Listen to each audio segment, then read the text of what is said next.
Commander Jinho rubbed his tired eyes as another shift ended at the Titan monitoring station. The deep space facility hummed quietly around him, its massive arrays scanning the galaxy for signals from distant worlds.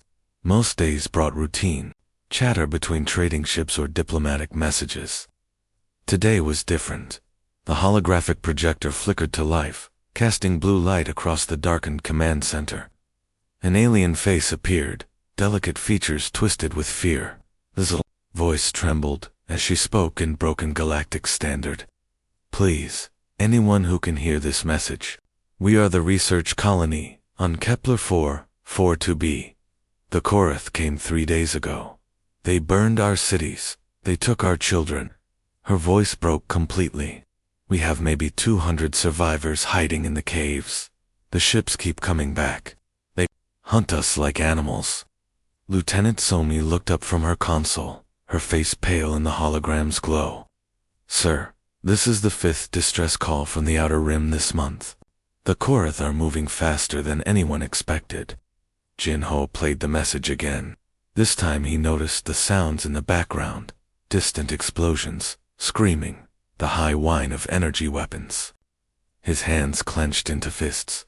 These weren't soldiers calling for help. These were scientists, teachers, families. What's the Galactic Council saying about this? He asked. Somi pulled up another screen, her fingers dancing across the controls. Same as always. They're calling it a regional dispute. The Altarian ambassador said sending help would be an unwarranted escalation. The Vrex delegation thinks it's too dangerous for their fleets. Too dangerous. Jinho stood up, pacing to the massive viewing window that showed Earth's moon in the distance.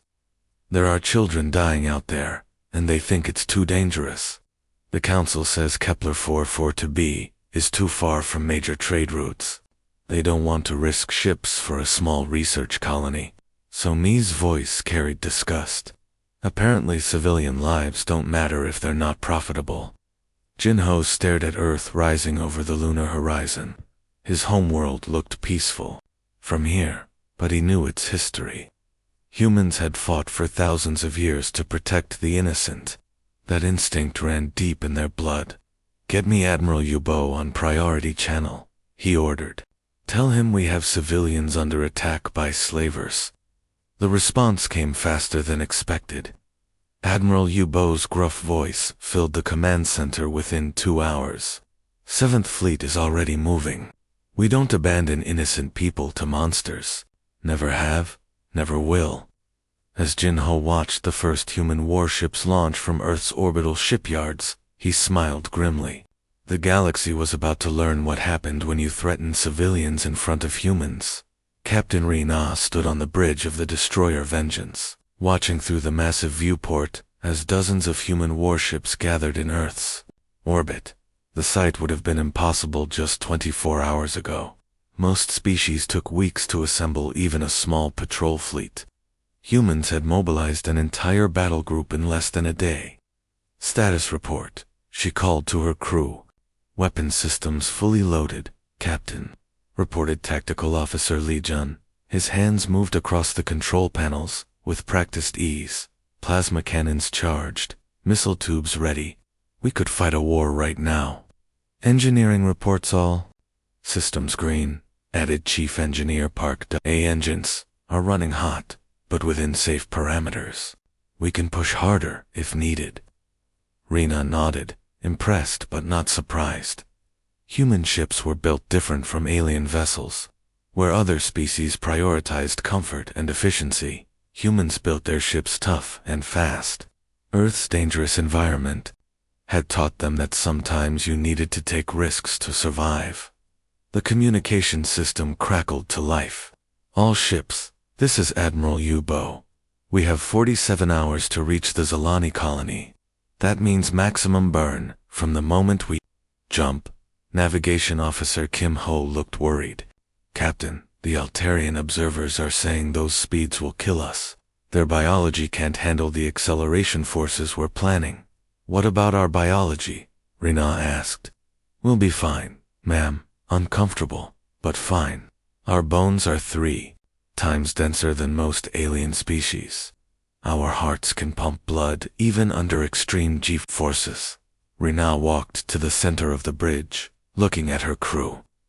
These weren't the soft, pampered beings that filled most galactic fleets.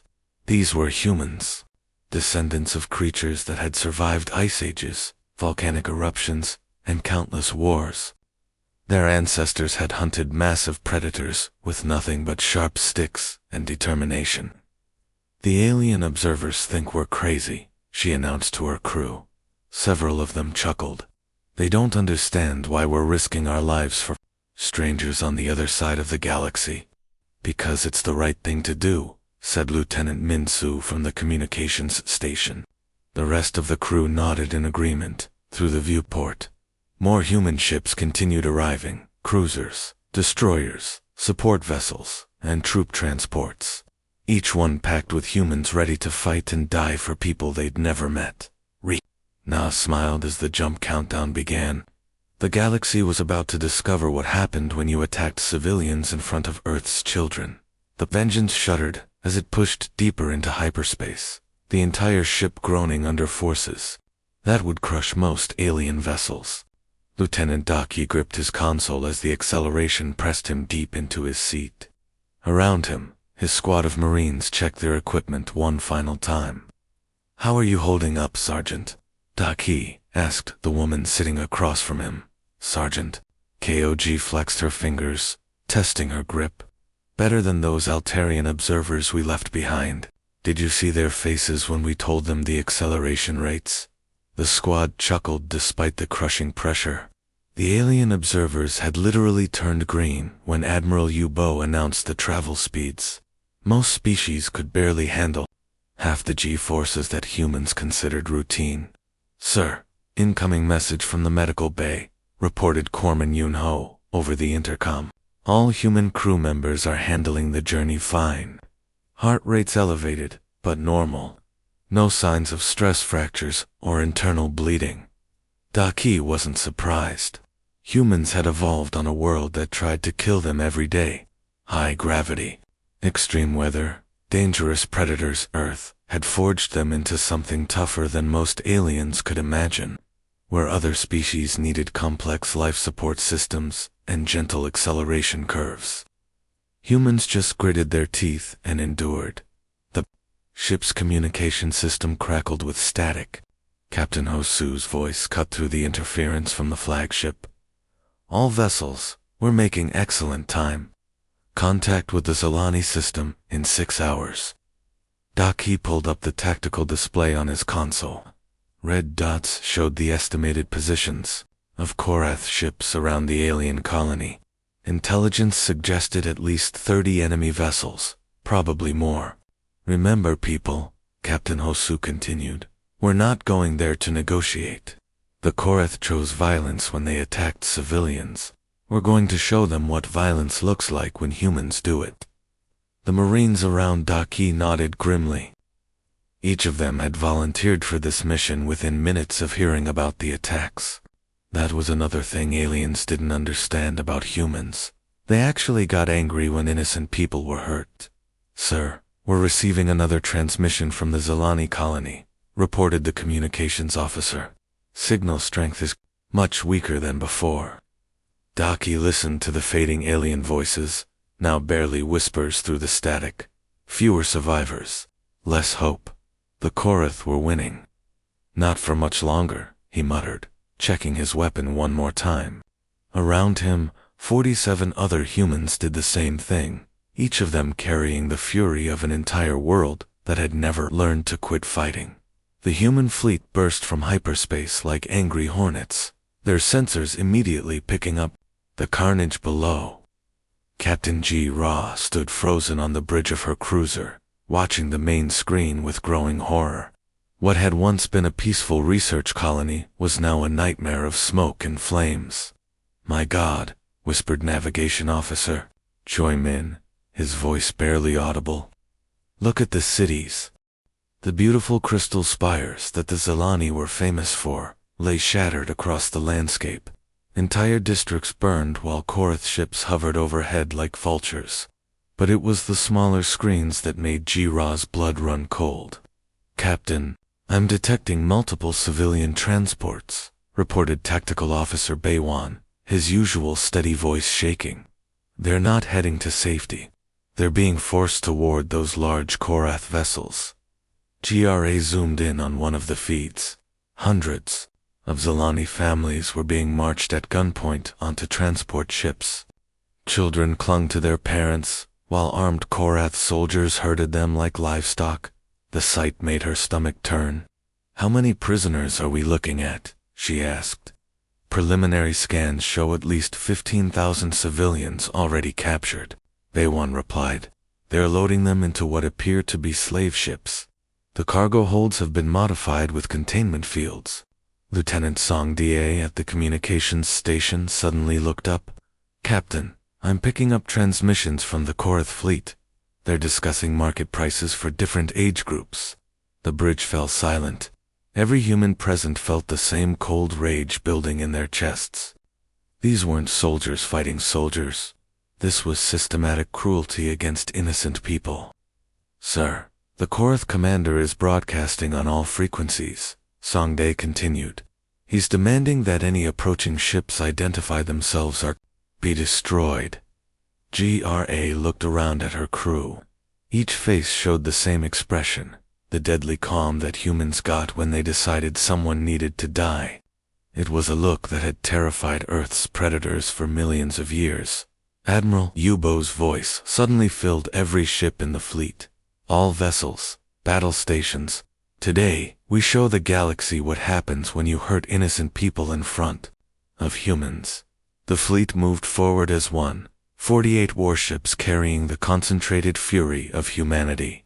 Below them, the Korath continued their slaughter, completely unaware that they had just made the worst mistake in galactic history. GRA smiled grimly as her weapons powered up. Time to introduce them to human justice. The attack came like lightning from a clear sky. Commander the Bow's fighter squadron screamed down from above the Korath fleet, their engines burning white-hot as they dove toward the enemy ships. The aliens barely had time to register the incoming threat before human missiles began tearing through their defensive screens. "Target the escort vessels first," the Bow commanded over his squadron's channel. "Clear a path to those slave ships."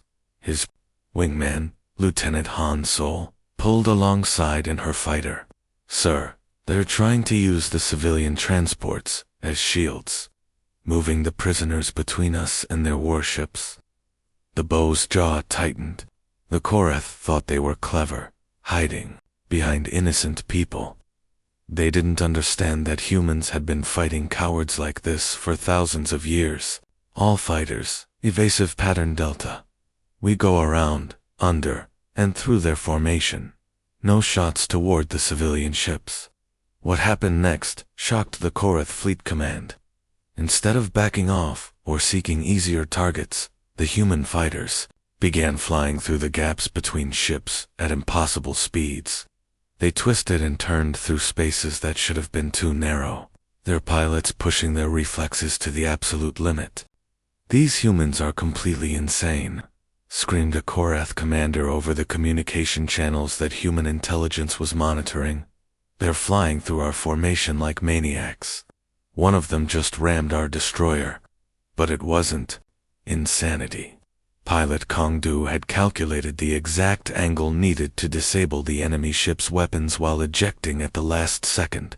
His fighter exploded against the Korath vessel's shield generators, but he was already floating safely in an escape pod, watching his target go dark.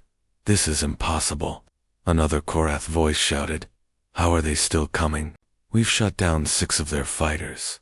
The answer was simple. Humans didn't stop when they took casualties. They got angrier. Each fallen pilot made the survivors fight harder, push further, take bigger risks. It was the same instinct that had helped their ancestors hunt massive creatures across African plains when the prey fought back. Humans just became more determined. Commander the Bow lined up his shot on a Korath cruiser. "All ships, this is for every innocent person they've hurt." The human assault wave hit the enemy fleet like a hammer. Where other species would have pulled back after losing ships, Humans pressed forward with calculated fury. They weren't just fighting a battle. They were hunting predators who had threatened the weak, and once humans started hunting, they never stopped until their prey was down. Sergeant Midu kicked off from the shuttle's deck, floating through the gaping hole. Team had blown in the Korath cruiser's hull. Behind her, 12 human Marines followed, their movements smooth and controlled in the zero-gravity environment. The aliens inside were about to learn why humans were called a Death World species. Breach secured, she reported into her helmet. Come, moving to secure the prisoner holds. The Korath defenders, waiting inside the ship, had prepared for a normal boarding action. They expected enemies who would struggle in zero gravity, who would be confused by the spinning corridors and floating debris. Instead, they faced humans who moved through the chaos like they were born for it. Private Joe's son twisted around a corner, using the wall to change direction while firing his weapon.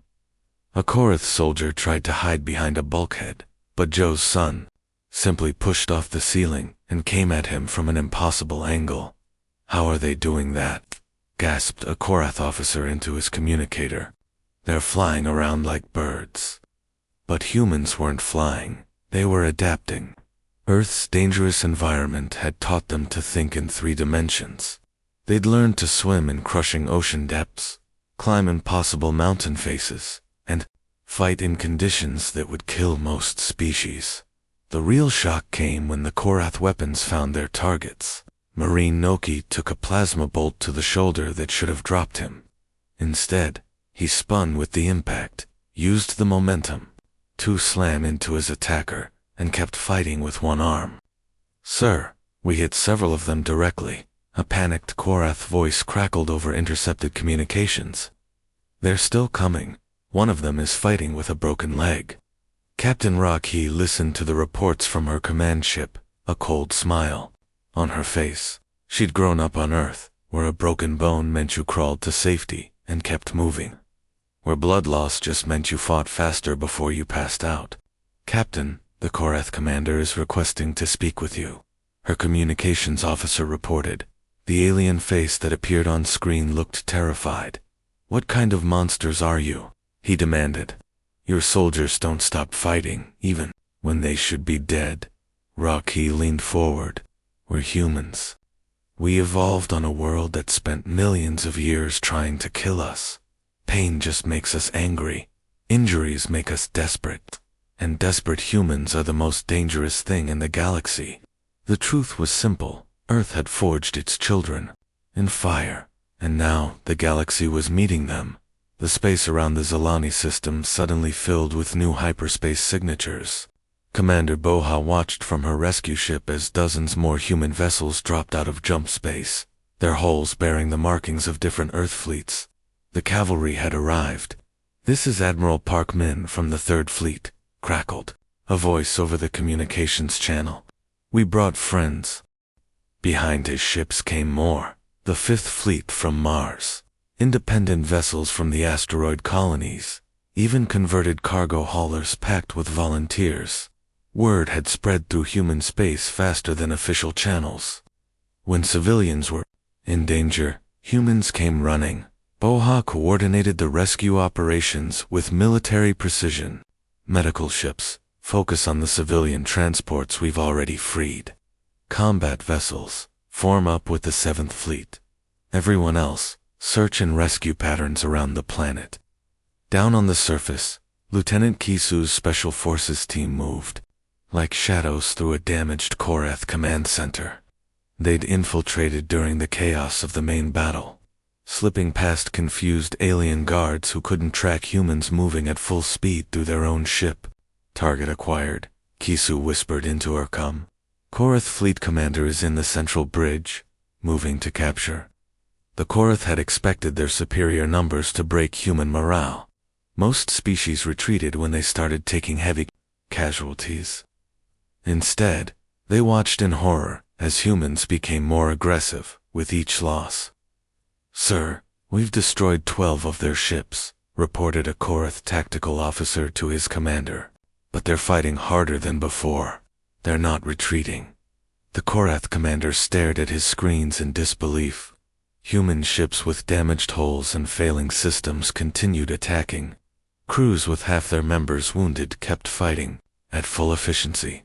It went against everything he knew about warfare. How is this possible? He demanded. His intelligence officer looked pale. Sir, I've been monitoring their communications. When they lose people, they don't mourn, they get angry.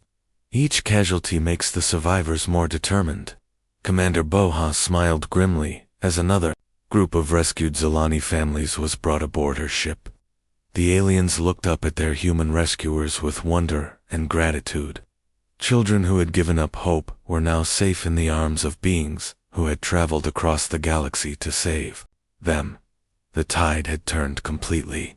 The Korath fleet was being systematically dismantled by an enemy that simply refused to break. The Korath fleet was falling apart. What had started as a confident slave-gathering operation had turned into a nightmare. Admiral Yubo watched from his flagship as enemy ships tried desperately to regroup, their formations broken and scattered by relentless human attacks. Sir, incoming transmission from the Korath fleet commander, reported communications officer Li Na. He's requesting to speak with you directly. The alien face that appeared on the main screen looked nothing like the arrogant conqueror who had been terrorizing innocent civilians just hours ago. His scales were pale with fear, his eyes darting nervously around his damaged bridge. Human commander, the Korath began, his voice shaking. We offer terms for immediate withdrawal. Our forces will leave this system if you guarantee safe passage to our territory. A cold silence filled the human flagship's bridge. Every crew member stared at the screen with the same expression, the look of predators who had cornered their prey. Admiral Yubo stepped forward, his weathered face showing no emotion. You targeted defenseless civilians? You hunted children for your slave markets? You thought you could terrorize innocent people and face no consequences? We can pay compensation, the Korath commander stammered. Credits, technology, anything you want. Earth doesn't negotiate with slavers, Bo replied, his voice carrying across every human ship in the fleet. You wanted to see what happens when you threaten the innocent in front of predators. Congratulations, you're about to find out. The final assault began with surgical precision. Human ships moved in coordinated waves, targeting specific systems. On each Korath vessel, they disabled engines first, then weapons, then life support. No escape, no mercy. Captain Seo Jun led her destroyer squadron against the remaining Korath cruisers. Remember, we want their commanders alive for trial. Everyone else who surrenders gets treated according to galactic law, but anyone still fighting dies. The methodical destruction continued for 2 hours. Human Marines boarded disabled ships, freeing the remaining prisoners while securing evidence of the slave operation. The Korath who had laughed while loading innocent families into cargo holds now begged for their lives. Lieutenant Wu Min coordinated the prisoner transfers, watching as thousands of rescued Zilani were brought to safety. Sir, we've recovered over 12,000 civilians. Medical teams are treating the wounded. Admiral Yubo nodded, watching the last Korath ship surrender. The galaxy was about to learn that humans kept very detailed records of their enemies, crimes, and very long memories of those who hurt the innocent. The medical bay of the human rescue ship Mercy buzzed with quiet activity. Captain Soji walked between the rows of beds where rescued Zilani civilians were receiving treatment. Their crystalline skin, normally bright blue, had turned pale from trauma and exhaustion. But they were alive, and that was what mattered. She stopped beside a small bed where a Zilani child lay sleeping, his tiny hand wrapped in bandages. The little one couldn't have been more than 6 years old. Soji knelt down, her battle-scarred armor still smoking from the recent fight, and gently adjusted his blanket. You are very different from what we expected, came a soft voice behind her. Soji turned to see an elderly Zilani, his long robes torn, but his dignity intact. This was Elder Veltar, one of the colony's leaders who had been captured in the first wave of attacks. Different how? Soji asked, standing slowly. The elder studied her face, taking in the fresh cuts and bruises from the boarding actions. When the Korath came, they laughed at our pain. They enjoyed our fear. But you knelt beside our children with gentleness, even though your hands have just fought to save us. Around them, other human crew members moved quietly through the medical bay. Tough Marines who had stormed enemy ships now carefully helped elderly Zelani to their feet. Pilots who had flown through impossible dangers handed out food and water to frightened families. I still don't understand, the elder continued. Why did you come? We are not your people. We have no trade agreements, no military alliance. You traveled across the galaxy to save complete strangers. Soji looked back at the sleeping child, then met the elder's eyes. Because someone had to. When we heard that bullies were hurting innocent people, we couldn't just ignore it. But the risk, the cost of your ships and lives. Elder, Soji interrupted gently, humans have a saying. The only thing necessary for evil to win is for good people to do nothing. We've never been very good at doing nothing. The elder was quiet for a long moment. Your species is truly remarkable. You have the weapons of warriors, but the hearts of protectors. News of the battle spread through galactic civilization like wildfire. The peaceful species celebrated someone had finally stood up to the slavers and bullies. The predatory races grew nervous, realizing that a new player had entered the game. One that didn't follow the old rules of looking the other way. Humanity had announced itself to the galaxy not as conquerors, but as guardians of the innocent.